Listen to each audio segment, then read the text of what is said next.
एक बार की बात है। एक छोटे से राज्य में राजा अर्जुन देव राज करते थे। उनके दरबार में एक बहुत ही होशियार मंत्री हरिदास हुआ करते थे। राजा हर बड़े फैसले से पहले उनसे सलाह लेते थे, इसलिए दरबार के बाकी मंत्री उनसे बहुत ईर्ष्या करते थे। एक दिन दरबार में राजा ने मुस्कुराते हुए कहा, हरिदास, तुम बहुत बुद्धिमान हो, लेकिन तुम्हारा शिष्य गोपाल बहुत मूर्ख है। हरिदास को यह सुनकर बुरा लगा। उन्होंने कारण पूछा तो राजा बोले, हर सुबह जब मैं प्रजा से मिलने बाजार जाता हूँ, तुम्हारा शिष्य वहां रहता है। मैं उससे पूछता हूँ, सोना कीमती है या चांदी, और वह हर बार जवाब देता है, चांदी। फिर दरबार के सभी लोग हंसने लगते हैं। हरिदास चुपचाप घर गए और अपने शिष्य से पूछा, तुम्हें पता है सोना अधिक कीमती होता है या चांदी? शिष्य बोला, गुरुजी, सोना।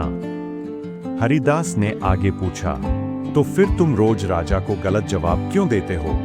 बाजार में जब राजा चांदी और सोने का सिक्का रखते हैं, तो तुम चांदी क्यों उठाते हो? शिष्य मुस्कुराया और हरिदास को अपने कमरे में ले गया।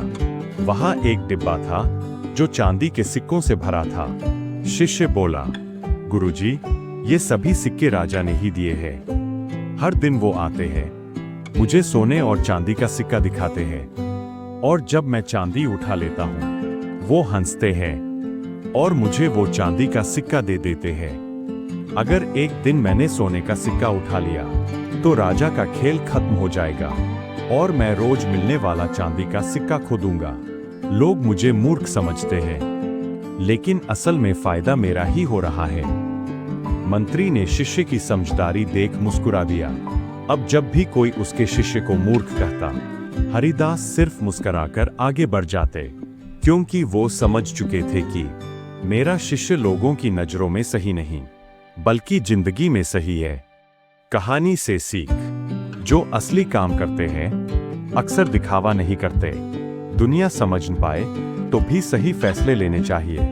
धैर्य और समझदारी से जिंदगी में हमेशा आगे बढ़ना चाहिए। अगर आपको ये कहानी अच्छी लगी तो दूसरों के साथ जरूर साझा कीजिए। धैर्य रखें, आभार मानें और जीवन में आगे बढ़ते रहें।